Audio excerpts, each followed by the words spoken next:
की प्यारी राजधानी लागे, राजधानी लागे। मन मीठो मीठो सरजोरी रो बानी लागे।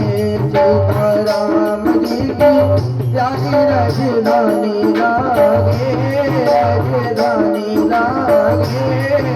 मन मीठो मीठो सरजोरी रो पानी लागे। मन मीठो मीठो सरजोरी रो पानी लागे।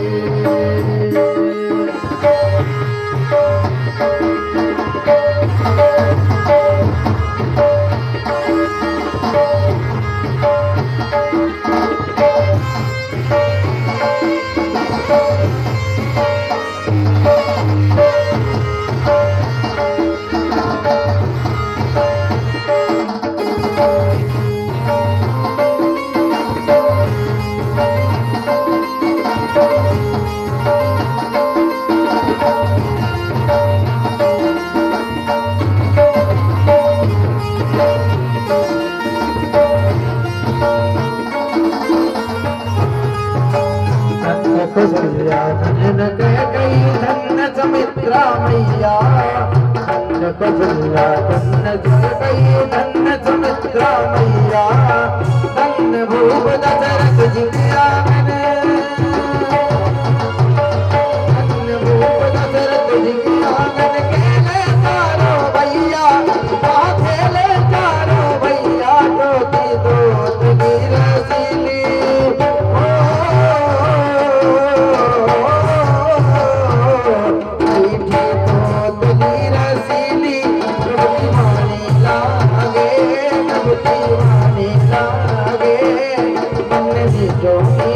सरजोरी रो पानी लागे। मन मीठो मीठो सरजोरी रो पानी लागे। सीताराम जी की प्यारी राजधानी लागे, राजधानी लागे। मन मीठो मीठो सरजोरी रो पानी लागे। मन मीठो मीठो सरजोरी रो पानी लागे।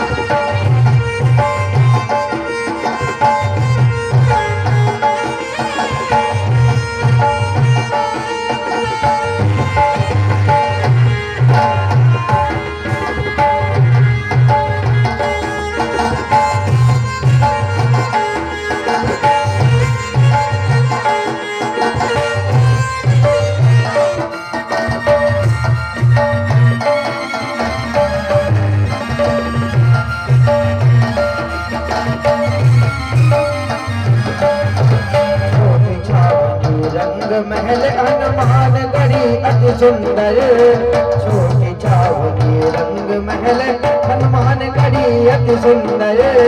स्वयं जगत के मालिक बैठे, स्वयं जगत के मालिक बैठे। कनक भवन के अंदर, हाँ कनक भवन के अंदर। सीताराम जी की शोभा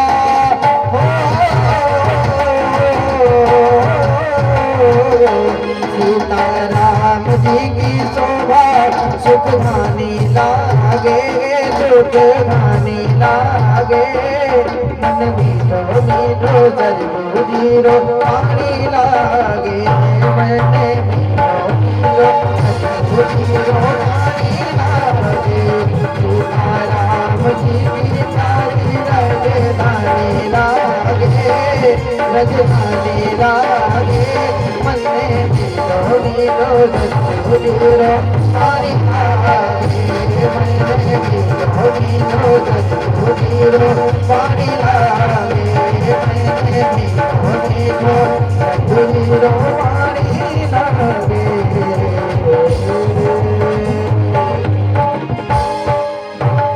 ब्रजावर रामचंद्र की जय। सुखदेव बाबा कहते हैं, परीक्षित, इन्हीं सूर्य वंश में आए राजा राम जी और चंद्रमा वंश में आए श्याम जी। सूर्य वंश का वर्णन करते हुए सुखदेव बाबा बताते हैं कि ब्रह्मा, भगवान नारायण के नाभि कमल से ब्रह्मा जी के पुत्र मरीचि, मरीचि के पुत्र कश्यप जी, और कश्यप जी के पुत्र विवस्वान सूर्य। इन्हीं से चला सूर्य वंश, और इन्हीं के वंश में आगे चल के राजा नभग का जन्म हुआ। नभग के पुत्र नाभाग, और नाभाग के पुत्र राजा अम्बरीश, जो कि परम भागवत भगवान के अनन्य भक्त, सप्तद्वीप वसुंधरा के अधिपति होते हुए भी भगवान की अपने हाथों से अष्टयाम सेवा करते हैं। अष्टयाम माने 8 प्रहर की सेवा करते हैं। जब भी एकादशी के महात्म्य का वर्णन आता है, अम्बरीश जी का पावन पवित्र चरित्र सर्वप्रथम आता है। आज इस पवित्र चरित्र में हम सभी एकादशी के महत्व को भी समझेंगे। जो एकादशी का व्रत होता है ना, उस व्रत के महत्व का भी हम सभी लोग श्रवण करें। सुखदेव बाबा कहते हैं कि राजन, सबई न मनः कृष्ण पदार विंदयोर वचांसि वैकुंठ गुणानुवर्णिने करौ हरेर मंदिर मार्जनादिसु श्रुतिम चकाराच्युत सत्कथोदये। अम्बरीश महाराज का नियम था अपने कानों से सदा भगवान की मधुर मधुर कथा का श्रवण करना, और अपने हाथों से, स्वयं अपने हाथों से भगवान के मंदिर की झाड़ू पोछा करना। हजारों सेवक हैं किंतु किसी को आदेश नहीं देते, स्वयं भगवान की सेवा करते हैं। अरे यहां तक कि भगवान के भोग के लिए स्वयं चक्की चलाते हैं, स्वयं आटा पीसते हैं। एक बार महाराज अम्बरीश आटा पीसते हुए चाकी चला रहे थे। गर्मी का महीना था, पसीना बह रहा था। सोई पीछे से मंद मंद सुगंधित दिव्य शीतल वायु का एक झोंका आता है। अम्बरीश जी पीछे मुड़कर देखते हैं कि भगवान खड़े होकर के अपने पीतांबर से राजा जी को हवा कर रहे हैं, पीतांबर से पंखा झल रहे हैं। अम्बरीश जी चरणों में गिर गए, प्रभु हम भक्त की आप सेवा कर रहे हैं, ये उल्टी गंगा मत बहाइए। भगवान कहते हैं, अरे राजन, जब तू इस सारे पृथ्वी का अधिपति होकर मेरी इतनी सेवा कर सकता है, तो क्या मैं तुझे पंखा भी नहीं झल सकता? भगवान ने तुरंत सुदर्शन चक्र को बुलाया और राजा अम्बरीश से कहा कि अरे राजन, आज से ये सुदर्शन चक्र मेरा नहीं तेरा हुआ। 24 घंटे ये तुम्हारे राज्य की रखवाली करता रहेगा, क्योंकि आप तो मेरी सेवा में व्यस्त हो, कहीं कोई शत्रु आप पर आक्रमण न कर दे, इसलिए ये मेरा सुदर्शन आपकी रखवाली है। भगवान अंतर ध्यान हो गए। एक बार राजा अम्बरीश जी ने एकादशी का व्रत किया, बिल्कुल निर्जला। निर्जला एकादशी का बड़ा महत्व है। पानी की एक बूंद भी ग्रहण नहीं की, और द्वादशी में जैसे ही पारण करने को हुए, सोई सामने से दुर्वासा ऋषि आते हुए नजर आए। ऋषि को प्रणाम करके कहा कि भगवान आइए प्रसाद पाइए। ऋषि ने कहा बिल्कुल पाएंगे, किंतु अभी संध्या वंदन करने जा रहे हैं, वापस आकर प्रसाद पाएंगे। दुर्वासा ऋषि संध्या वंदन करने के लिए चले गए, किंतु इधर तिथि क्षय है, द्वादशी तिथि निकली जा रही है। द्वादशी तिथि में यदि पारण ना किया जाए तो व्रत का पूर्ण फल प्राप्त नहीं होता।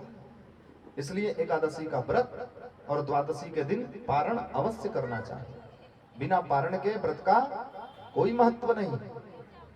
ब्राह्मणों से पूछा, गुरुदेव क्या करें?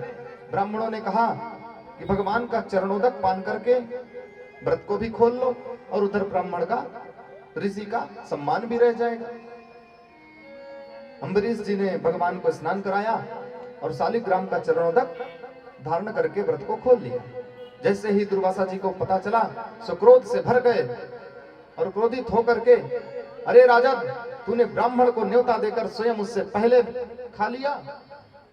क्रोधित होकर अपनी जटा उखाड़कर पृथ्वी पर पटका तो भयंकर कृत्या प्रकट हो गई, जो राजा अम्बरीश को खाने के लिए दौड़ी।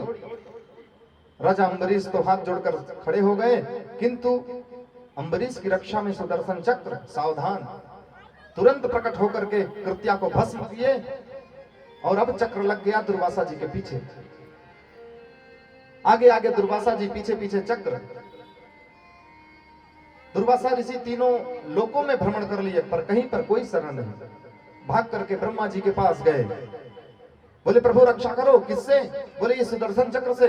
जो ब्रह्मा जी ने सुदर्शन चक्र का नाम सुना, सोई घबरा गए और बोले भाग जल्दी यहां से। दौड़ करके दुर्वासा ऋषि शंभू की शरण में गए, शिव जी की शरण में। शिव जी से पुकारे प्रभु रक्षा करो। बोले किससे? बोले इस सुदर्शन चक्र से। शिव जी ने भी कहा अरे जिसका चक्र है उसी के पास जाओ। पुनः दौड़ करके राजा दुर्वासा ऋषि भगवान विष्णु के शरण में जाते हैं और प्रणाम करके बोलते हैं कि अरे प्रभु ये आपका ही चक्र है, सुदर्शन चक्र मेरी ओर मुझे भस्म करने के लिए चला आ रहा है, कृपया इसे शांत करो प्रभु, आप तो परम ब्रह्मण्य है, मुझ पर दया करो। भगवान कहते हैं कि ऋषि मुझे भी स्वतंत्र ना समझो, मैं भी इस चक्र को शांत नहीं कर सकता। क्यों? अरे ये आपका ही तो सुदर्शन चक्र है। बोले नहीं, मैं भी दूसरों के वश में हूं। दुर्वासा ऋषि अवाक रह गए, आश्चर्यचकित रह गए कि भगवान कह रहे हैं कि मुझे भी स्वतंत्र ना समझो। अरे भाई आप पर किसका अधिकार है? तब भगवान बताते हैं हम भक्त पराधीनो या स्वतंत्र इव द्विज। अरे दुर्वासा जी मैं तो अम्बरीश जैसे भक्तों के अधीन रहता हूं, मेरे भक्त जहां बुलाते हैं मैं वहां दौड़ते दौड़ते जाता हूं।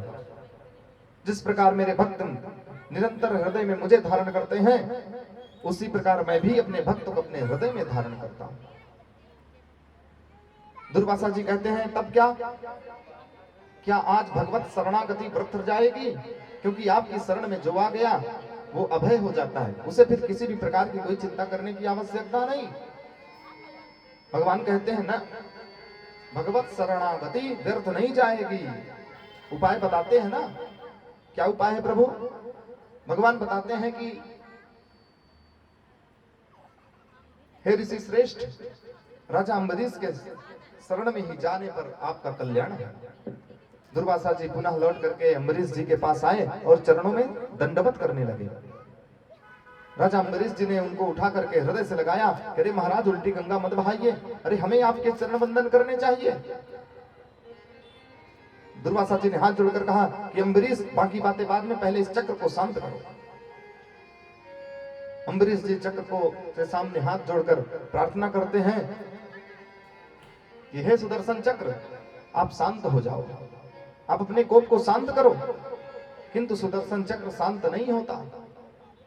पुनः हाथ जोड़कर कहते हैं कि यदि हमारे सूर्य वंश में हमारे पूर्वजों ने सदा ब्राह्मणों को सम्मान दिया हो तो हे सुदर्शन चक्र आप शांत हो जाओ। चक्र फिर भी नहीं शांत होता। फिर से अम्बरीश जी सौगंध लेते हैं कि यदि मैंने समस्त प्राणियों में सचमुच अपने प्रभु का ही दर्शन किया हो तो हे सुदर्शन चक्र शांत हो जाओ। सुदर्शन चक्र शांत हो जाते हैं। पुनः राजा अम्बरीश कहते हैं कि हे ऋषि श्रेष्ठ चलकर भोजन पाइए। दुर्वासा मुनि कहते हैं कि क्या अभी तक आपने भोजन नहीं किया? बोले नहीं, अरे ब्राह्मण को हमने न्योता दे दिया था, बिना उसको पवाए कैसे पालेंगे। और दुर्वासा मुनि को घूमते घूमते 1 वर्ष बीत गए थे। आज 1 वर्ष बाद लौटकर दुर्वासा मुनि अम्बरीश जी के पास आए और 1 वर्ष बाद भोजन कराने के पश्चात राजा ने भोजन ग्रहण किया। एक अन्न का दाना भी नहीं खाया था। और आज हम लोग हैं कि 3 बार भोजन, भजन 1 बार। भोजन तो हम दिन में 3, 4, 6, 7 बार करते हैं। और भगवान की सेवा करने की बात आ जाए, साधु संतों ब्राह्मणों की सेवा करने की बात आ जाए तो एक बार भी करने में राम से काम होता है। और उस समय राजा ने 1 वर्ष तक ब्राह्मण को न्योता दे दिया था, इसलिए कुछ खाया ही नहीं। सुखदेव बाबा कहते हैं, परीक्षित, इन्हीं के वंश में आगे चल करके राजा सगर हुए, जिनके 60,000 पुत्र हुए। चोरी का आरोप कपिल मुनि पर लगाया, सो कपिल देव के श्राप से भस्म हो गए। पीढ़ियां बीत गई उद्धार करने में। अंत में राजा भगीरथ स्वर्गलोक से गंगा जी को लेकर आए और अपने पूर्वजों का उद्धार किया। इन्हीं के वंश में आगे चलकर राजा दिलीप हुए, दिलीप के रघु हुए, रघु के अज हुए, और अज के दशरथ, और दशरथ के श्री राम, लक्ष्मण, भरत और शत्रुघ्न, 4 पुत्र। यहीं से श्री रामचंद्र जी का वर्णन है। सुखदेव भगवान एक श्लोक में श्री राम कथा समाप्त कर दी। गुरुवर्थे त्यक्त राज्यों विचरतन वनम पदभ्याम विप्रयायाः। सुखदेव भगवान ने एक श्लोक में पूरी राम कथा संक्षेप में सुना दी। परीक्षित जी बोले, अरे प्रभु, हो गई राम कथा? बोले हाँ हो गई, सुना तो दिया। परीक्षित जी को संतुष्टि नहीं हुई, इसलिए फिर 2 अध्यायों में सुखदेव जी रामचरित्र को वर्णन करते हैं और संक्षेप में सुनाते हैं और कहते हैं, राजन, सूर्य वंश तो बड़ा विस्तार है। यदि सैकड़ों वर्ष तक भगवान के इस चरित्र का वर्णन, इनके वंश का वर्णन करते रहो तो भी ये वंश समाप्त होने वाला नहीं। किंतु हम कथा कहने बैठे हैं कृष्ण वंश की, श्याम जी की, इसलिए रामचरित्र को संक्षेप में सुनाते हैं। आइए 5 मिनट में श्री रामचरित्र में अवगाहन करते हैं। राम कथा मंदाकिनी में आचमन करते हुए पुनः श्री कृष्ण चरित्र में प्रवेश करेंगे। श्री रामचंद्र जी का चतुर्व्यूह में अवतार हुआ। श्री राम, भरत, लक्ष्मण और शत्रुघ्न के रूप में, और साथ में चारों की शक्तियां उधर मिथिलापुरी में इनका भी अवतार हुआ। चारों शक्तियों के साथ शक्तिमान अवतरित हुए। तो आइए हम अपने हृदय को ही मिथिलापुरी और अवधपुरी बनाते हुए चारों शक्तियों के साथ शक्तिमान को धारण करते हैं। अपने हृदय को ही अवधपुरी बनाते हैं, मिथिलापुरी बनाते हैं और भगवान को बुलाते हैं। राम तत्व को जानते हैं। उस परम राम तत्व को पाने के लिए हमें नीचे से ऊपर की ओर चलना होगा। 4 भाई थे राम जी। सर्वप्रथम हमें सबसे छोटे भाई शत्रुघ्न जी का आश्रय लेना होगा, तभी हम राम तत्व को पा सकते हैं। प्रथम सीढ़ी वही है। क्या होगा महाराज शत्रुघ्न जी का आश्रय लेने से? बोले, जिनका नाम ही शत्रुघ्न है, नाम लेने मात्र से शत्रुओं का दमन कर देते हैं, ऐसे शत्रुघ्न का नाम लेना चाहिए, उनकी शरण में चलना चाहिए। नामकरण करते हुए गुरुदेव ने कहा था क्या? जाके सुमिरन तेरी पुनासा, जाके सुमिरन तेरी पुनासा, हम शत्रुघ्न वेद प्रकाशा, नाम शत्रुघ्न वेद प्रकाशा, नाम शत्रुघ्न वेद प्रकाशा। जिनका स्मरण करने मात्र से शत्रुओं का नाश हो जाए, ऐसे हैं शत्रुघ्न जी। किंतु बिना शक्ति के शक्तिमान कार्य नहीं करते। यदि शत्रुओं का नाश करना है तो शत्रुघ्न जी की शक्ति कौन है? श्रुत कीर्ति। हमें शुद्ध कीर्ति का आश्रय लेना पड़ेगा। शुद्ध कीर्ति का मतलब भगवान की सुंदर सुंदर कीर्ति को सुनना पड़ेगा। जब हम भगवान के सुंदर कथा को श्रवण करेंगे, तब हमारे हृदय में बैठे काम, क्रोध, लोभ, मोह, मद, छल, दम्भ इत्यादि सभी शत्रुओं का नाश हो जाएगा। जैसे ही हम भगवान की कथा का आश्रय लेंगे, श्रुत कीर्ति जी के शरण में पहुंचेंगे, वैसे ही श्री शत्रुघ्न लाल हमारे हृदय में बैठे हुए शत्रुओं का विनाश कर देंगे। ये है पहली सीढ़ी। दूसरे सोपान में श्री लखनलाल जी। लखन का मतलब जिनका एक ही लक्ष्य है, जीवन में जिसका एक ही लक्ष्य है, वो लखनलाल, लक्ष्मण। शास्त्र कहते हैं मातृ देवो भव, पितृ देवो भव, आचार्य देवो भव।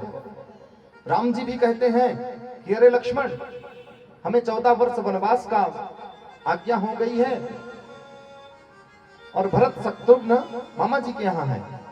इस अयोध्यापुरी का भार आपके कंधों पर आ पड़ा है, आप यहीं रहकर माता पिता की सेवा करो। लक्ष्मण जी कहते हैं अरे भैया, मैं माता पिता किसी को नहीं जानता। ये लखनलाल जी कहते हैं रामो विग्रहवान साक्षात धर्मा। अरे राम जी जो मर्यादा पुरुषोत्तम राम साक्षात धर्म का ही स्वरूप है, ऐसे राम जी धर्म के स्वरूप के छोटे भाई लक्ष्मण ये कहते हैं कि मैं माता पिता किसी को नहीं जानता। क्या कहते हैं कि गुरु पितु मात न जानऊं काऊ, गुरु पितु मात न जानऊं काऊ, करम स्वभाव नाथ पति जाऊं, करम स्वभाव नाथ पति जाऊं, करम स्वभाव नाथ पति जाऊं। अब बताइए, तुलना करें, यहाँ तीनों का नाम एक साथ ले लिया कि ना मैं तुम्हें गुरु को जानता हूं, ना माता को जानता हूं, ना पिता को जानता हूं। भगवान कहते हैं अरे लक्ष्मण, ये तुम बोल रहे हो? बोले हाँ प्रभु। भगवान कहते हैं लोग तो मुझसे कहते हैं पूजा करते समय तुम्हें माता च पिता तुम्हें बंधुश्च सखा तुम्हें, किंतु सिर्फ मुंह से बोलते हैं। तुम कहां से बोल रहे हो? मुंह से बोल रहे हो कि हृदय से बोल रहे हो? लक्ष्मण लाल जी पुनः कहते हैं कि मोरे सब ही एक तुम स्वामी, मोरे सब ही एक तुम स्वामी, सब ही एक तुम स्वामी, दीन बंधु और अंतर्यामी, दीन बंधु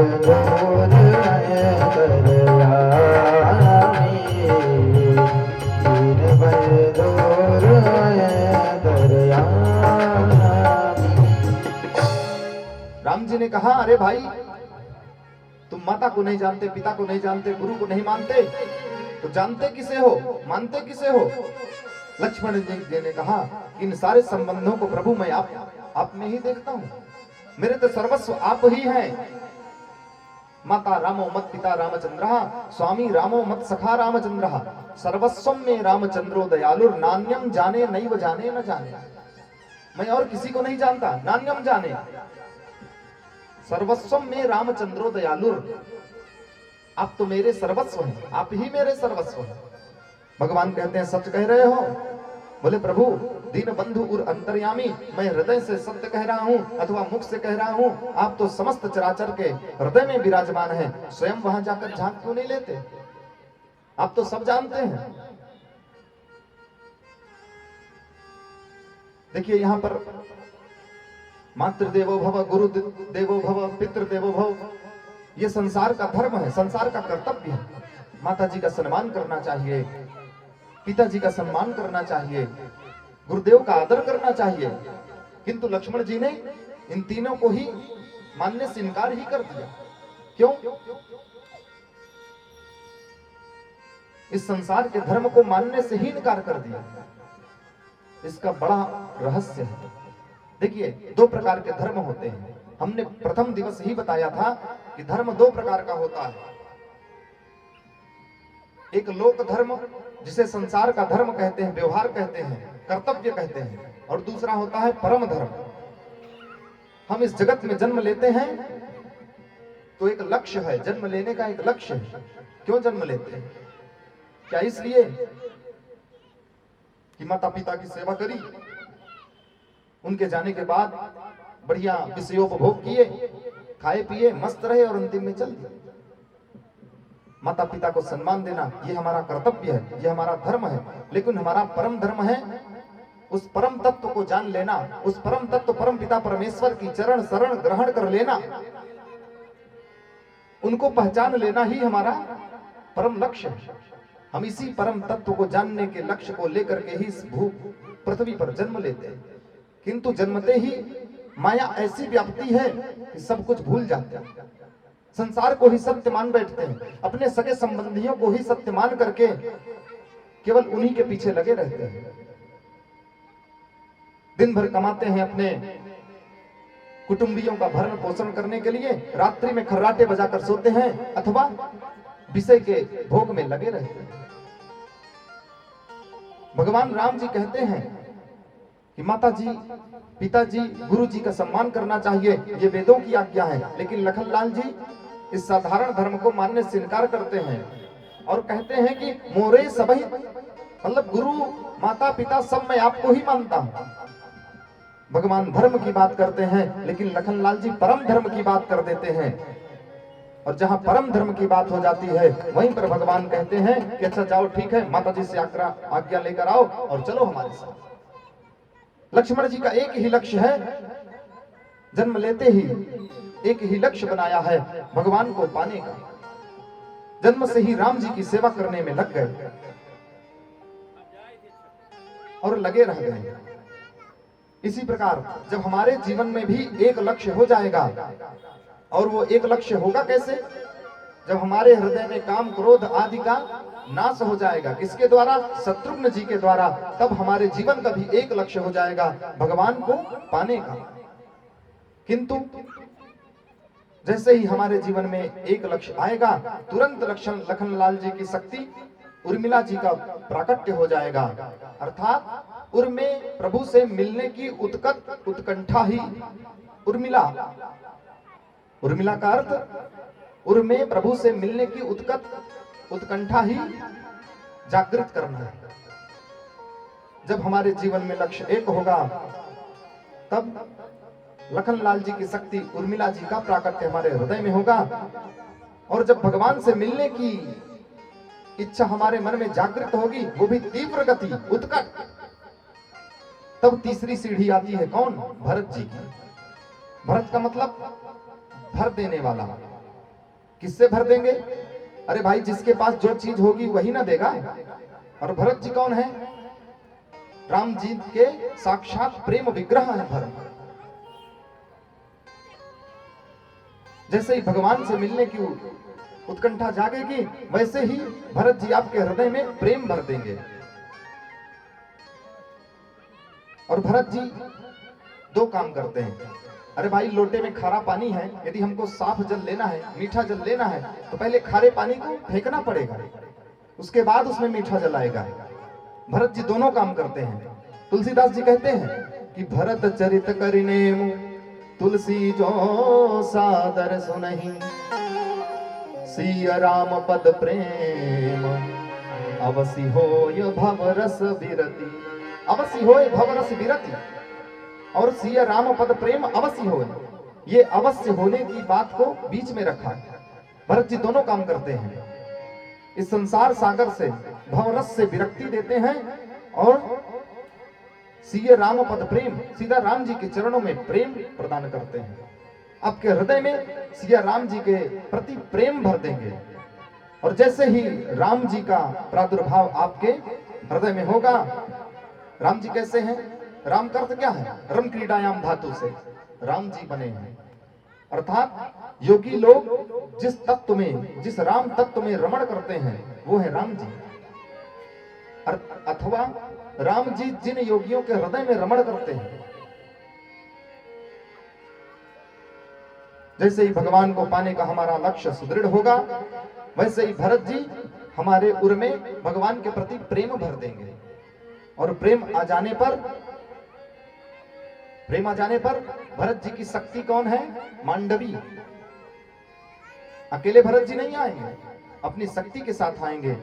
जैसे ही हृदय में प्रेम आएगा, मांडवी जी प्रकट होकर के सारे ब्रह्मांड में सभी के प्रति एक रूपता दिखाएंगे, सभी के हृदय में सीताराम जी का दर्शन कराने लगेंगे।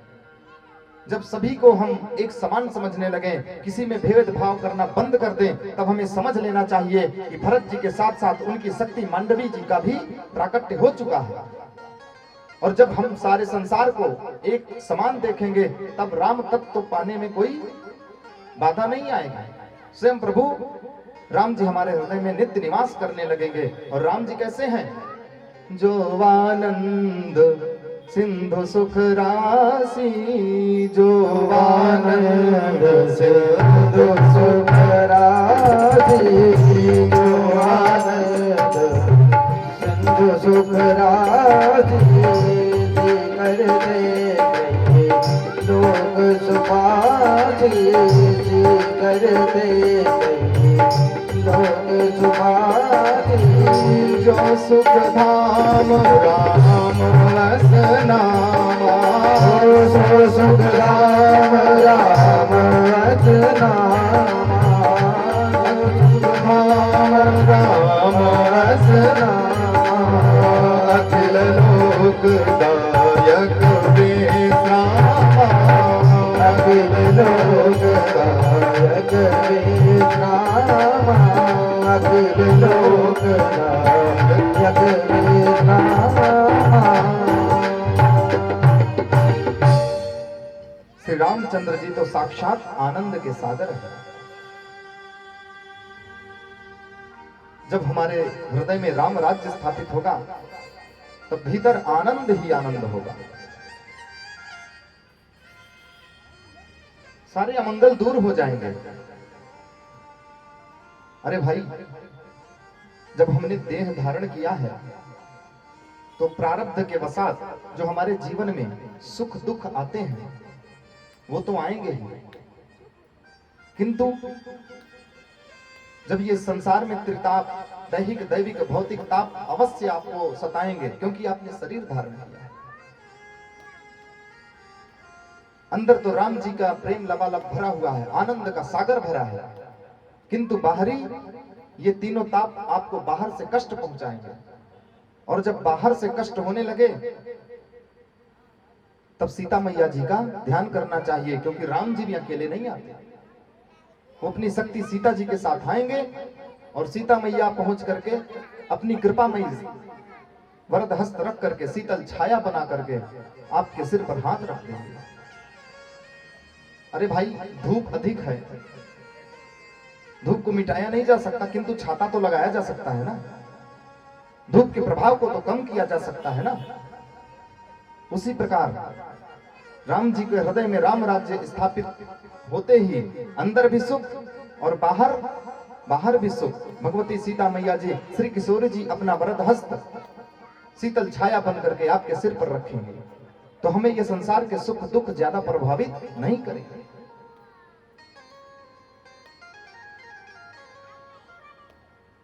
सुखदेव बाबा इस प्रकार से राम राज्य की स्थापना करते हुए अपने हृदय में कहते हैं कि परीक्षित,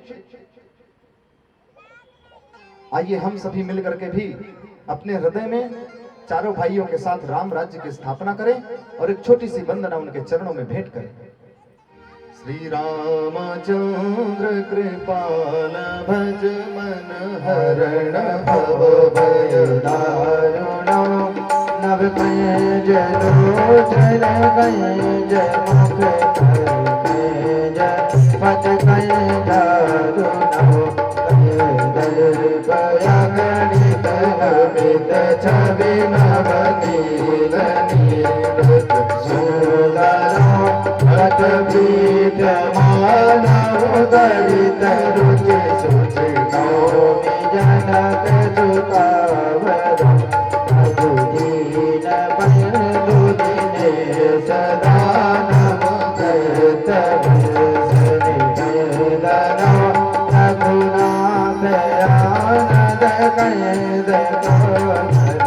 चंद दशरथ नयन सिर मुकुट कुंडल तिलक चारुदार विभूषणो आजान भुज सरदा पधारे संग्राम जित खर दूषणो भगत तुझसे मिलहि सोवर सहज सुंदर भावरो करुणा निधान सुजान शील स्नेह ज्ञान दयावरो आदि गौरी अजीत चुन जिय सहित दिया हर्षित यदि तुलसी भवानी भोज गुण मुदित मन मंदिर जगी मुदित मन मंदिर जगी मुदित मन मंदिर जगी श्री जानी गौरी अनुकूल सिय की हर्षिता जात कही श्री मंजुल मंगल वाम अंग फड़कन लगे बोले श्यावर रामचंद्र की जय। सीताराम जी के चरणों में नमन करते हुए आगे की कथा में सुखदेव भगवान कहते हैं कि राजन, हम आपको चंद्रवंश का वर्णन सुनाते हैं, क्योंकि मुख्य रूप से हम यहां पर चंद्रवंश का वर्णन सुनने के लिए बैठे हैं। सुखदेव जी कहते हैं कि परीक्षित, श्री राधे, भगवान के नाभि कमल से ब्रह्मा जी का प्रादुर्भाव, ब्रह्मा जी के पुत्र अत्रि मुनि, अत्रि मुनि के पुत्र चंद्रमा, इन्हीं से चला चंद्रवंश। इसी चंद्रवंश में आगे चलकर महाराज ययाति हुए। ययाति के 5 पुत्र हुए, यदु, तुर्वसु, यद्रु, अनुपुरु और पुरु। ययाति के सबसे छोटे पुत्र पुरु पितृभक्त थे। जब ययाति को वृद्धावस्था आई श्राप के कारण, तो उनकी वृद्धावस्था को पुरु ने अपने ऊपर धारण कर लिया, जिससे ययाति ने प्रसन्न होकर के पुरु को ही राजगद्दी सौंपी और बाकी के 4 पुत्रों को श्राप दिया कि तुम्हारे कुल में कोई भी राजा नहीं बन सकता। सुखदेव बाबा कहते हैं, अरे परीक्षित, इसी पुरु के राजवंश में आपका जन्म हुआ, तुम पुरवंशी हो। और पुरु के जो बड़े भाई थे यदु, उससे चला यदुवंश। यदुवंश में भी आगे चल करके राजा सूरसेन हुए और सूरसेन के पुत्र हुए आनक दुंदुभी। आनक दुंदुभी का ही नाम है वसुदेव। राजन, वसुदेव की 7 पत्नियां थीं। उनमें सबसे छोटी रानी देवकी के पुत्र, देवकी के गर्भ से भगवान श्री कृष्णचंद्र जी का जन्म हुआ।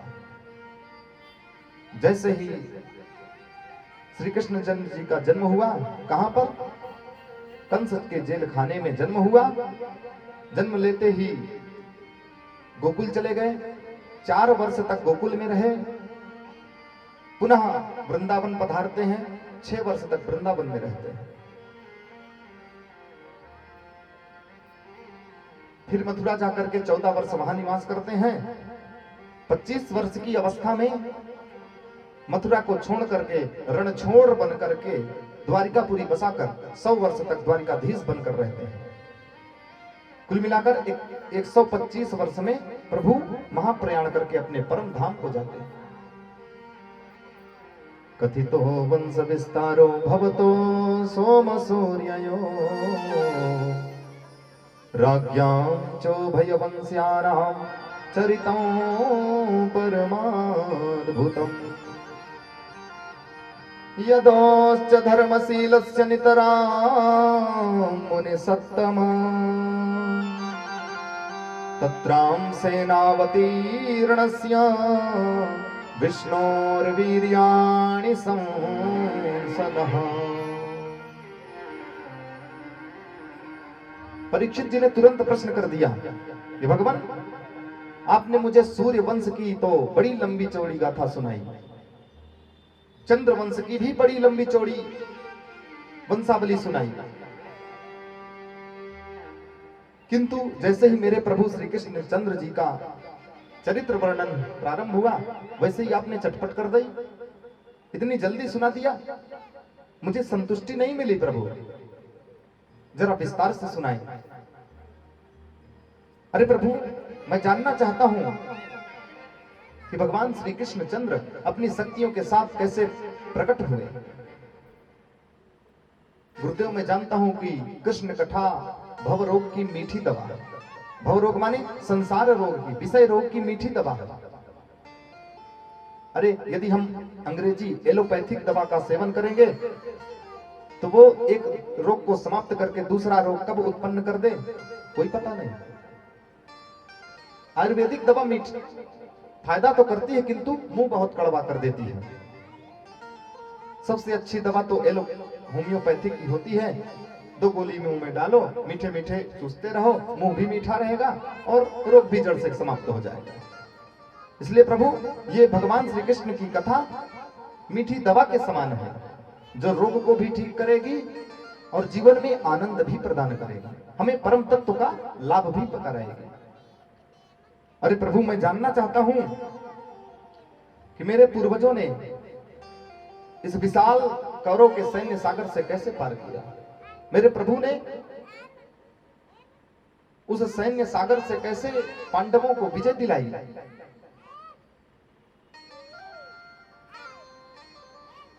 पितामह में समरे मर्जियो भृताद्यातिरस्ति मंगलिंगैः दुरत्ययं कौरव सैन्य सागरं कृत्वा तरन् वत्सपदं स्मप्लवः।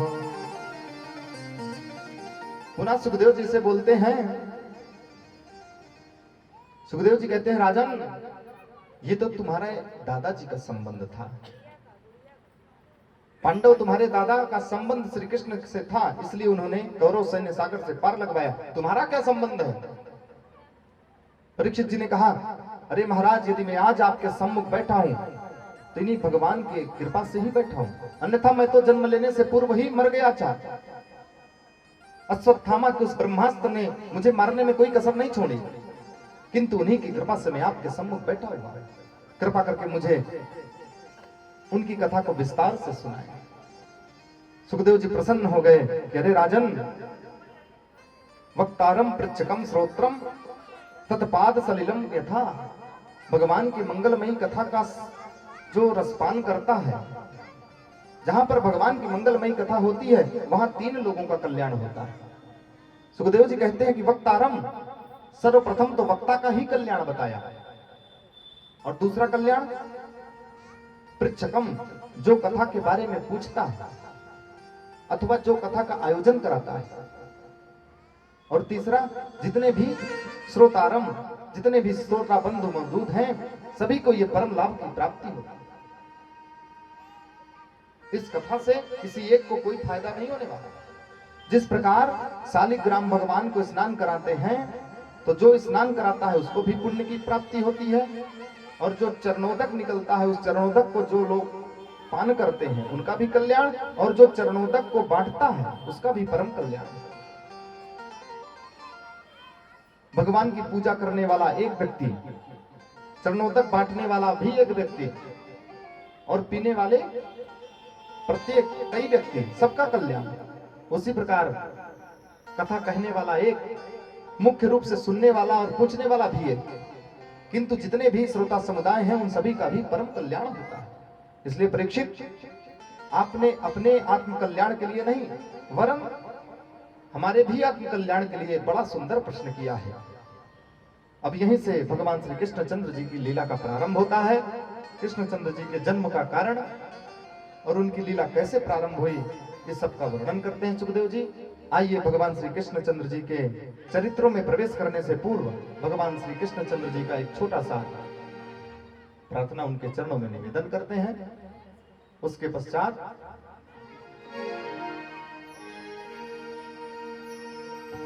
ओ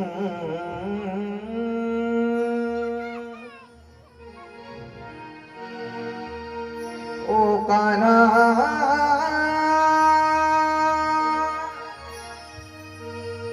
तेरी बांसुरी नींद चुरा गए, नींद चुरा के मुझे अपना बनाए, नींद चुरा के मुझे अपना बनाए। ओ कान्हा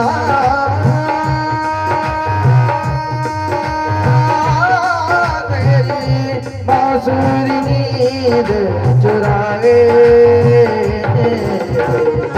नींद चुरा के मुझे अपना बनाए, नींद चुरा के मुझे अपना बनाए।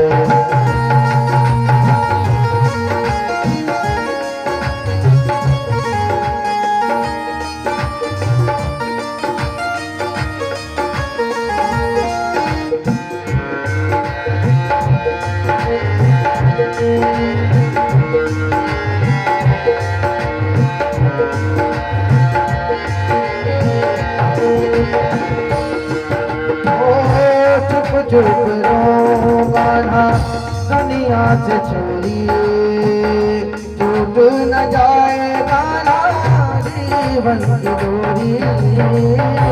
चुप रो कान्हा दुनिया से छोड़िए, टूट न जाए कान्हा जीवन की डोरी। नैना भर भर गाए तेरी पल पल याद सताए,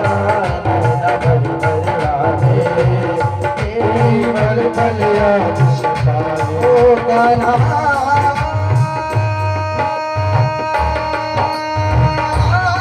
तेरी बांसुरी नींद चुराए, नींद चुरा के मुझे अपना बनाए, नींद चुरा के मुझे अपना बनाए, नींद चुरा के मुझे अपना बनाए।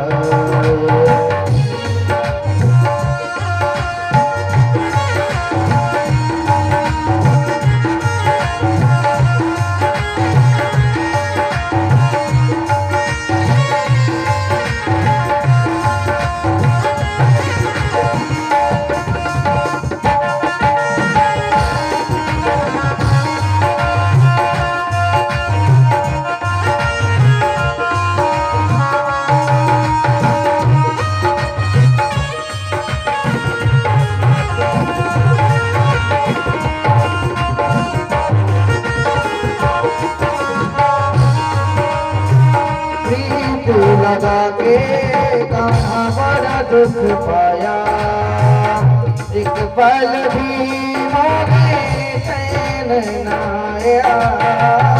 प्रीत लगा के कान्हा बड़ा दुख पाया, एक पल भी मोरे चैन न आया। राम घबराए एक पल चैन न आए रे, एक पल चैन न आए रे। ओ कान्हा तेरी बांसुरी नींद चुराए, नींद चुरा के मुझे अपना बनाए, नींद चुरा के मुझे अपना बनाए, नींद चुरा के मुझे अपना बनाए, नींद चुरा के मुझे अपना बनाए।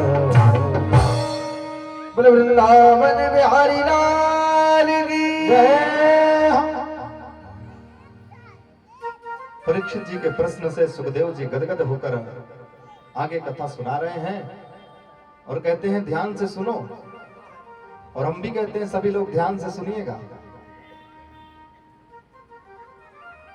जब इस धरातल पर जरासंध और कंस जैसे पापियों के अत्याचार से पृथ्वी पीड़ित हो चुकी, तो समस्त दैत्यों के साथ ब्रह्मा जी के लेकर के भगवान नारायण की आराधना करने लगे। सभी लोग भगवान की शरण में आराधना कर ही रहे थे, तो ब्रह्मा जी ने कहा कि हो गई आज्ञा। क्या? ब्रह्मा जी के हृदय में भगवान नारायण ने आज्ञा प्रदान करी। कौन सी आज्ञा? वसुदेव गृहे साक्षात भगवान पुरुषः परः जनिष्यते तत्प्रियार्थं संभवन्तु सुरस्त्रियः। ब्रह्मा जी ने कहा कि प्रभु ने आज्ञा दे दिया। कौन सी आज्ञा? बोले भगवान वसुदेव के प्राकट्य वसुदेव के घर में होगा। क्या भगवान श्री कृष्ण वसुदेव के घर में आए थे? वो तो मामा के जेल खाने में पैदा हुए थे। फिर ब्रह्मा जी ने क्यों कहा कि भगवान का प्राकट्य वसुदेव के घर में होने वाला है? यहां पर बताते हैं कि न गृहम गृहमित्याहु गृहिणी गृहम उच्यते। ईंट पत्थरों के मकान को घर नहीं कहते, अपितु गृहिणी अर्थात पत्नी को घर कहा जाता है। इसलिए भागवत जी में कहा कि वसुदेव गृहे साक्षात, वसुदेव के घर में भगवान श्री कृष्ण चंद्र जी का अवतार होने वाला है। इसलिए सभी देवताओं, तुम सब भी विविध रूपे में मथुरा मंडल में जाकर अवतार धारण करो। भगवान वहां पधारने वाले हैं उनकी सेवा करने के लिए। सभी देवताओं ने कहा क्या प्रभु हम अकेले जाएं? बोले नहीं नहीं, संभवन्तु सुरस्त्रियः, अपनी अपनी स्त्रियों के साथ जाओ, अपनी अपनी शक्तियों के साथ। क्यों? क्योंकि जनिष्ये तत्प्रियार्थम, भगवान भी अकेले नहीं आ रहे हैं। अपनी शक्ति श्री राधा रानी जी परम किशोरी जी के साथ आह्लादनी शक्ति जो है उनकी, वो भी ब्रजभानु नंदिनी बन करके बरसाने में उनका प्राकट्य होने वाला है। इसलिए सभी तुम लोग स्त्री पुत्र के साथ भगवान की सेवा के लिए शीघ्र ही मर्त्यलोक में अवतार धारण करो। तब क्या था? मथुरा मंडल में देवताओं के विविध रूप में अवतार होने लगे। मथुरा के राजा हैं उग्रसेन, जहां पर भगवान का नित्य निवास है। परम पवित्र मथुरा नगरी, अयोध्या मथुरा माया काशी कामची अवंतिका पुरी द्वारावती चैव सप्तैता मोक्षदायिका। इस पृथ्वी पर 7 पुरी ऐसे हैं जो मोक्ष को प्रदान करने वाली। कौन कौन सी? अयोध्या, मथुरा, माया, काशी, कामची, अवंतिका। उज्जैन, अवंतिका, द्वारिकापुरी, काशी, बनारस, जहां पर आज भी मरने के लिए लोग लाइन लगा कर जाते हैं। अरे बनारस में एक मणिकर्णिका नाम का घाट है, वहां पर अहरनिश रात दिन 24 घंटे चिताएं जलती रहती हैं, क्योंकि वहां एक के बाद एक चिता का आना प्रारंभ रहता है। कोई कहीं से आ रहा है, कोई कहीं से आ रहा है। लोग काशी मरणान मुक्ति ही, साफ साफ लिखा है हमारे शास्त्रों में कि काशी मरणान मुक्ति ही, मरने के बाद काशी लाभ। काशी में जो मरता है वो साक्षात मुक्त हो जाता है। उसी प्रकार मथुरा नगरी भी मोक्षदायिनी है। यहाँ के राजा है उग्रसेन, परम धर्मात्मा, किंतु उनका पुत्र कंस, कंस का मतलब कंस हिंसायाम धातु से कंस बना, जिसकी अभिरुचि ही मारने और काटने में है। लड़ाई झगड़ा, मारना काटना जिसका काम ही है, वही है कंस। इतना क्रूर, इतना अत्याचारी, दुराचारी, पापाचारी कि एक दिन अपने पिताजी को ही जबरदस्ती जेल खाने में डाल दिया और हठात राज सिंहासन पर बैठ गए। प्रजा के ऊपर अत्याचार करने लगा। एक बार क्या हुआ कि कंस ने देखा कि कंस के चाचा की लड़की देवक की पुत्री देवकी, जो कि खेलते हुए देखता है कंस कि थोड़ी सयानी हो गई है, सो विवाह की चिंता करता है और एक दिन जाता है अपने मित्र वसुदेव के साथ विवाह पक्का करके आ जाता है। वसुदेव भी बैंड बाजे के साथ आते हैं और देवकी को वर्ण करके विदा करके ले जा रहे हैं। कंस सोचता है कि इस समय थोड़ा सा हमारी कीर्ति धूमिल हो चली है, सभी लोग हमको बड़ा पापी और क्रूर अत्याचार शासक समझते हैं। सो झूठ मूठ के आंसू बहाने लगा अपनी बहन देवकी के विदाई में। अरे मैं अपनी बहन देवकी को स्वयं अपने हाथों से रक्त को हाँक कर विदा करूंगा। प्रजा देख देख कर दयालु हो रही कि अरे राम राम, हम जैसा राजा जी को समझते थे वैसा है नहीं, बड़े दयालु हैं राजा। देवताओं ने जब ऊपर से देखा कि कंस देवकी के ऊपर इतनी कृपा कर रहे हैं, अरे ये ढोंगी, ये पाखंडी तो इतना माया रच रहा है कि प्रजा भी इसको समझ रही है कि ये सत्य की माया है। देवताओं ने आकाशवाणी कर दी कि अस्यात् त्वाष्टमो गर्भो हंता याम वहसे बुध। अरे ए अबुध कंस, हे मूर्ख कंस, जिस देवकी को तू अपने रथ में बिठाकर विदा कर रहा है, इसी देवकी का 8वां पुत्र तेरा काल होगा। तब क्या था, कंस क्रोधित हो गया, तलवार निकाल लिया और देवकी जी के केस को पकड़कर रथ के नीचे ही गिरा दिया और तलवार से मारने ही वाला था। सो दौड़ करके वसुदेव ने हाथ पकड़ा और कहा कि भगनीम हंतुमारब्ध खड्ग पाणी कथे ग्रही। सभी प्रजा देख देख कर समझ गई कि अरे राम राम, ये तो सचमुच में बड़ा दुष्ट है। 1 मिनट में इसकी सारी क्रियाएं ही बदल गई। दुष्टों की प्रीति पानी के बुलबुले के समान होती है, कब प्रेम उमड़ पड़े और कब क्रोधित हो जाए, दुष्टता पे आ जाए, पग पग पर बदलते रहते हैं। ज्यों देवकी को मारने के लिए प्रयत्नशील हुआ, वसुदेव जी हाथ पकड़कर कहते हैं कि अरे राजन, वसुदेव देवकी के पति हैं। पति का अर्थ क्या होता है? पाति रक्षति। पाति माने रक्षति, जो पत्नी की, एक स्त्री की रक्षा करने में समर्थ है, वही पति है। ऐसा नहीं कि हमारी आंखों के सामने कोई हमारी स्त्री का अपमान कर रहा है और हम उसकी रक्षा करने में समर्थ नहीं है, तो वो पति नहीं है। पति का परम कर्तव्य है कि अपनी स्त्री की, शील की रक्षा करे, उसके लाज की रक्षा करे, उस पर कोई विपत्ति आए तो उसके साथ खड़ा रहे, बीच मझधार में छोड़कर ना जाए। उसी प्रकार वसुदेव भी कंस का हाथ पकड़कर कहते हैं, करे राजन, इस समय तुम्हारी वीरता के डंके चारों तरफ बज रहे हैं और तुम हो कि एक स्त्री को मारने जा रहे हो। अरे स्त्री तो दूर, ये तुम्हारी बहन है, वो भी सौभाग्यवती है, अभी अभी इसका विवाह हुआ है और आशीर्वाद देने के बजाय आप इसको मारने के लिए चल रहे हो। कंस दहाड़ता हुआ बोला, अरे वसुदेव, तो मैं क्या करूं, ये मेरे काल को जन्म देने वाली है। वसुदेव फिर समझाते हैं कि राजन, मृत्यु तो प्राणी की सगी बहन है। जिस दिन इस जीव का जन्म होता है, उसी दिन मृत्यु का भी साथ में जन्म हो जाता है। कब और कहां पर कैसे किस प्रकार से मृत्यु होनी है, उसी दिन सुनिश्चित हो जाता है। फिर इस मृत्यु से क्यों घबराना? मरना तो एक ना एक दिन सभी को है, मृत्यु निश्चित है।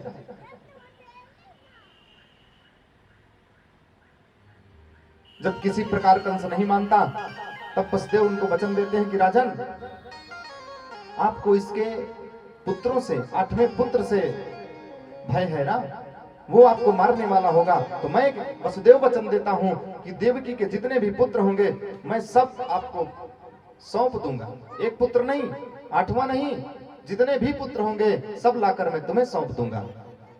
ये बात कंस की समझ में आ गई। उन्होंने कहा, चलो ठीक है भाई, लेकिन सौंप देना, वचन याद रखना। हाँ हाँ महाराज। इस प्रकार से कंस देवकी और वसुदेव को बंदी बना करके अपने कारागार में डाल देता है।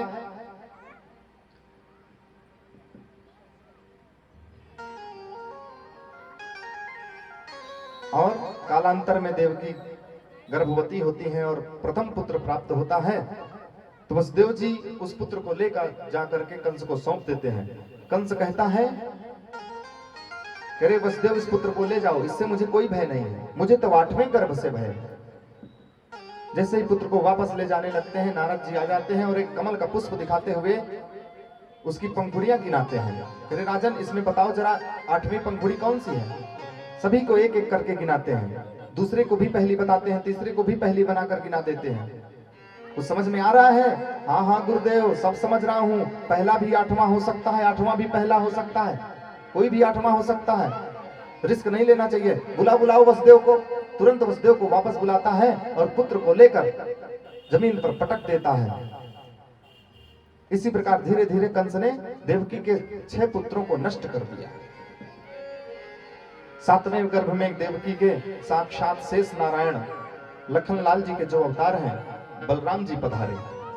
भगवान ने योग माया को बुलाया और आदेश दिया कि हे योग माया, देवकी के 7वें गर्भ का आकर्षण करके रोहिणी मैया के गर्भ में पहुंचा दो और तुम यशोदा मैया के यहां पुत्री बनकर प्रकट हो। मैं 8वें गर्भ में देवकी जी के गर्भ में 8वें गर्भ के रूप में आता हूं और जैसे ही कंस तुम्हें मारने को आए सो तुम अष्टभुजी होकर प्रकट हो जाना। फिर देखना इस संसार में तुम्हारी कितनी पूजा होती है। 9 दिन तक तो प्रकट रूप में और 9 दिन तक गुप्त रूप से तुम्हारी पूजा होगी। योग माया ने भगवान का वचन माना, आदेश माना और देवकी जी के जो 7वां गर्भ था उसका आकर्षण करके रोहिणी मैया के गर्भ में कर दिया और स्वयं यशोदा मैया के गर्भ में पधारी। इधर भगवान 8वें गर्भ के रूप में देवकी मैया के गर्भ में पधार चुके हैं। जैसे ही भगवान 8वें गर्भ में आए, देवकी मैया का तेज इतना बढ़ गया, चारों तरफ मानो स्वयं प्रकाशित हो गया उनका मुखमंडल।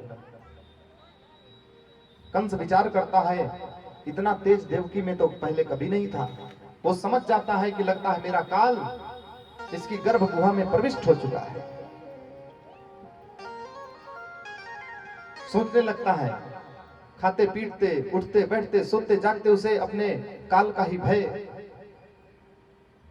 काला काला मुरली वाला हमेशा नजर आता है। इतना भयभीत रहता है कंस कि सोचता है कि क्यों ना मार लिया जाए देवकी को, रिस्क नहीं लेना चाहिए। किंतु जैसे ही देवकी जी के सम्मुख पहुंचता है सो शब्दावली बदल जाती है, उसके विचार बदल जाते हैं। अरे ये एक स्त्री है, फिर गर्भवती है, यदि इसे मारूंगा तो स्त्री वध होगा, बाल वध होगा, संसार मुझे क्या कहेगा। अरे मरना तो सभी को है एक दिन। जैसे ही देवकी जी से पीछे जाता है तो मारने के लिए सोचने लगता है, सम्मुख आता है तो विचारधारा बदल जाती है। क्यों? क्योंकि जब देवकी जी के सम्मुख आता है तो भगवान से साक्षात्कार होता है कंस का। भगवान का और कंस का सीधे संबंध होने लगता है। भगवान के सम्मुख आता है तो उसके विचार बदल जाते हैं, विचारों में सात्विकता आने लगती है, मारने का विचार त्याग देता है।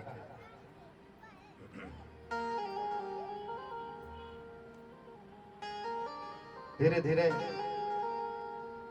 समय की पूर्ति होती है। भगवान कृष्ण के प्राकट्य का समय जैसे ही आता है, देवता लोग देखते हैं कि हमारे प्रभु पधारने वाले हैं इस धराधाम में, सो सभी देवता कंस के जेल खाने में आकर प्रकट हो जाते हैं। ब्रह्मा जी और शिव जी को आगे करके देवता गण भगवान के स्वागत में स्वागत गान करते हैं। काला परम शोभना, सारी प्रकृति भगवान के स्वागत में आज सुसज्जित हो रही है। इंद्रादिक देवताओं ने गर्भस्तुति किया। भागवत जी में बड़ा ही प्यारा प्रसंग है गर्भस्तुति। जब माताएं गर्भवती रहती हैं और बालक पैदा होने में समस्या आए, डॉक्टर के पास जाते हैं तो डॉक्टर लोग कहते हैं नाल फंसा है, ये हुआ है, वो हुआ है, ऑपरेशन कराना पड़ेगा। जब किसी भी प्रकार से प्रसव होने में पीड़ा हो अथवा कोई समस्या हो तो उस समय गर्भस्तुति का पाठ करने से बालक सुखपूर्वक प्रसव हो जाता है बालक का। तो देवता लोग गर्भस्तुति कर रहे हैं, भगवान की स्तुति, गर्भगत भगवान की स्तुति करते हैं। आइए हम सब भी मिलकर के भगवान का स्वागत करते हैं। देवताओं के साथ में ब्रह्मा और शिव आगे होकर के भगवान का स्वागत गान करते हैं। स्वागतम कृष्णा शरणागतं कृष्णा, स्वागतं कृष्णा शरणागतं कृष्णा, स्वागतं कृष्णा शरणागतं पाहि, स्वागतं कृष्णा शरणागतं पाहि।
सत्यव्रतं सत्यपरं सत्यं सत्यस्य योनिं निहतं च सत्यं सत्यव्रतं सत्यपरं सत्यं सत्यस्य योनिनिहितं च सत्यं सत्यस्य सत्यमृतसत्यनेत्रं सत्यात्मकं त्वां शरणं प्रपन्ना सत्यात्मकं तां शरणं प्रपन्ना स्वागतं कृष्ण शरणागतो कृष्ण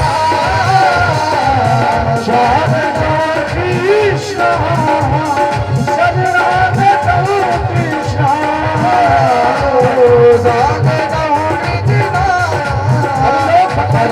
शरणागतो कृष्ण शरणागतो कृष्ण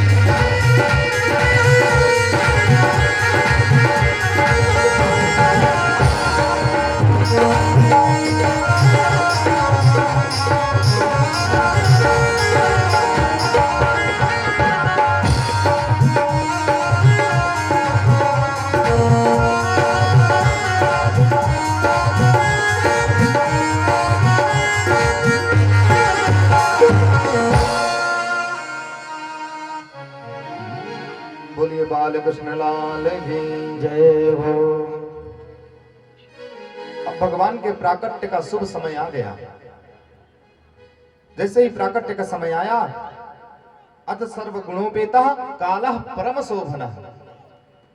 काल का नाम भयभीत करने वाला होता है, बड़ा भयंकर होता है काल, किंतु काल भी आज परम सुंदर बनकर आया है। कालः परम शोभन, काल भी भगवान के स्वागत में परम सुंदर बनकर आया है। पवित्र भादव का महीना आ गया, कृष्ण पक्ष आ गया, अष्टमी तिथि आ गई, बुधवार दिन आ गया, रोहिणी नक्षत्र आ गया, हर्षण योग एवं भवकरण आ गया। रात्रि को ठीक 12 बजे भगवान कृष्ण चतुर्भुज रूप में प्रकट हो गए। तमद्भुतम बालक मंबुजे क्षणम चतुर्भुजम शंख गदार यथायुधम। बोलिए लक्ष्मी नारायण भगवान की जय हो। इस अद्भुत बालक को तो देखो, तमद्भुतम बालक मंबुजे क्षण, अद्भुत बालक। अद्भुत क्यों? बोले बच्चे 2 हाथ वाले पैदा होते हैं, किंतु इसके तो 4 हाथ हैं। बच्चे जब पैदा होते हैं तो आंख बंद किए रहते हैं, किंतु ये तो टुकुर टुकुर देख रहा है। बच्चे जब पैदा होते हैं तो नग्नावस्था में रहते हैं, तन पर कोई वस्त्र नहीं होता, किंतु इनके तन पर तो पीतांबर लहरा रहा है। कहते हैं जब बच्चे पैदा होते हैं तो निहत्थे रहते हैं, किंतु इनके हाथ में तो शंख गदा चक्र सब कुछ विराजमान है। ऐसे अद्भुत बालक। वसुदेव और देवकी ने जैसे ही देखा इस अद्भुत बालक को तो दंडवत प्रणाम करने लगे। विदितोऽसि भगवान साक्षात पुरुषः प्रकृते पराः। देवकी मैया डर रही हैं और वसुदेव जी को इशारा कर रही हैं, कह रहे प्रभु जल्दी करिए, कहीं ये दुष्ट कंस जाग ना जाए। भगवान बोलते हैं कंसात भीता शुचिस्मिता, कंस से भयभीत हो रही हैं देवकी जी। भगवान कहते हैं अरे देवकी मैया, किसी प्रकार का भय करने की आवश्यकता नहीं है। सस्ता सेते,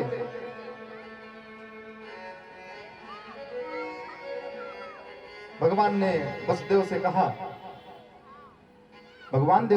वसुदेव से कहते हैं कि जैसे ही मैं बालक के स्वरूप में आऊंगा, मुझे ले जाकर के गोकुल में छोड़ देना और वहां से यशोदा मैया के कमरे से, कक्ष से कन्या को उठा लाना। फिर क्या था, इतना कह करके भगवान छोटे से नन्हे से बालक के रूप में परिणित हो गए, किंतु रोए बिल्कुल नहीं। थोड़ा सा शांति को बनाए रखें। भगवान नन्हे से बालक के रूप में हैं, किंतु रोते नहीं हैं।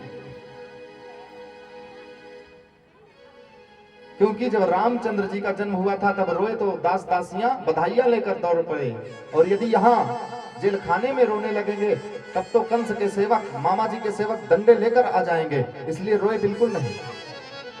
वसुदेव जी ने उनको सूप पर लिटाया और अपने सिर पर जैसे ही धारण किया, हथकड़ी और बेड़िया खुल गए। जैसे ही आगे बढ़ते हैं दरवाजे अपने आप खुलते चले जाते हैं। बाहर निकलते हैं, देखते हैं कि पहरेदार सब खर्राटे बजाकर सो रहे हैं। देखिए, जैसे ही इस जीव का परमात्मा से संबंध होता है, वैसे ही संसार के जो माया से हम लोग बंधे हुए हैं वो सारे बंधन खुल जाते हैं। वसुदेव ने आज भगवान को धारण किया, भगवान से संबंध बनाया, सुन के हथकड़ी और बेड़ी अपने आप खुल गई।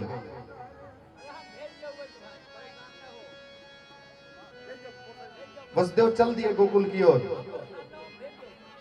मेघों ने जब देखा कि हमारे प्रभु गोकुल की ओर चल रहे हैं, हमारे प्रभु का भी रूप सांवला और हम भी सांवले, इसलिए स्वागत करना चाहिए। भगवान ने छूट दे रखी है, पत्रम पुष्पम फलम तोयम, जो जिसके पास हो वही दे, हम संतुष्ट हैं। तो आज मेघ मंद मंद पानी की फुहारे बरसा करके मानो भगवान का स्वागत कर रहे हैं। और जैसे ही शेषनाग जी ने देखा कि मेरे प्यारे प्रभु जा रहे हैं और ये मेघमंडल पानी बरसा रहे हैं, मेरे प्रभु कहीं भीग न जाए, सोई 1000 फन को प्रभु के ऊपर करके पीछे पीछे चल रहे हैं। रास्ते में यमुना नदी पड़ती है। वसुदेव बाबा यमुना में जैसे ही घुसते हैं, यमुना जी जब देखती हैं कि मेरे प्यारे प्रभु आ रहे हैं, सो आज बिना पैर को धोए नहीं जाने दूंगी, सो उमड़ घुमड़ करके वसुदेव की दाढ़ी तक आ पहुंची। भगवान ने जब देखा कि मेरे पिताश्री तो डूबे जा रहे हैं, सो भगवान ने अपना पैर सूप से नीचे कर दिया। जैसे ही पाद को प्रक्षालन किया, यमुना महारानी नीचे सिकुड़कर वसुदेव जी के घुटनों तक पहुंच गई। एक संत ने कहा कि यमुना जी जब जा रही थी भगवान का दर्शन करने, किंतु भगवान का तो दर्शन हुआ नहीं और ससुर जी की दाढ़ी ऊपर से दिख पड़ी, सोई शर्म के मारे सिकुड़ कर नीचे चली गई। दूसरा भक्त कहता है कि यमुना महारानी अपने प्राण घन प्रियतम से मिलने जा रही थी, तो भगवान ने कहा देखती नहीं हो तुम्हारे ससुर जी सामने खड़े हैं, इसलिए पादप प्रहार किया भगवान ने और यमुना महारानी वापस लौट गई। वसुदेव गोकुल में पहुंचे, सारा गोकुल भगवान की माया से एकदम सोया हुआ है। यशोदा मैया के कक्ष में जाते हैं, बालक को वहीं सुला करके वहां से कन्या को उठाकर लाते हैं और कंस के कारागार में पहुंचते हैं। जैसे कंस के कारागार में पहुंचते हैं, कन्या गला फाड़ कर चिल्ला उठती है। अब देखिए, जैसे ही हम माया से संबंध करते हैं हमारे सारे बंधन बंध जाते हैं। वसुदेव जी की हथकड़ी बेड़ियां पुनः उसी तरह बंध गई। जैसे ही कन्या के रोने की आवाज सुनते हैं, सारे पहरेदार दौड़ पड़ते हैं। कंस के पास कन्या को ले जाया जाता है। कंस कन्या को मारने के लिए जैसे ही उद्यत होता है, कन्या ऊपर हाथ से छूटकर चतुर्भुजी रूप में प्रकट हो जाती है और कहती है कि रे दुष्ट कंस, तू मुझे क्या मारेगा, तुझे मारने वाला तो कहीं पैदा हो गया। तब क्या था, कंस एकदम से घबरा गया। किम मया हतया मंदः जाता वह खलु तवांत कृत यत्र क्वा पूर्व मर्त्योसौ हिंसौ के प्रणाम। अरे कहां पैदा हो गया देवी जी? बोले कहीं पैदा हो गया, जाके ढूंढ। कंस ने सेवकों को बुलाया और आदेश दिया कि 1 महीने के जितने भी बालक हैं सबको मार दो। और इधर वसुदेव और देवकी जी के चरणों में प्रणाम करते हुए बोला, अरे बहन, लगता है देवता भी झूठे हो गए हैं। पहले कहा था कि 8वां गर्भ काल होगा और अब कह रहे हैं कि कहीं पैदा हो गया मरने वाला। अरे मैंने तो तेरे बच्चों को व्यर्थ में मार दिया, मुझे क्षमा करना। देवकी मैया ने कहा, भैया कोई बात नहीं, तुरंत कंस ने वसुदेव और देवकी को कारागार से मुक्त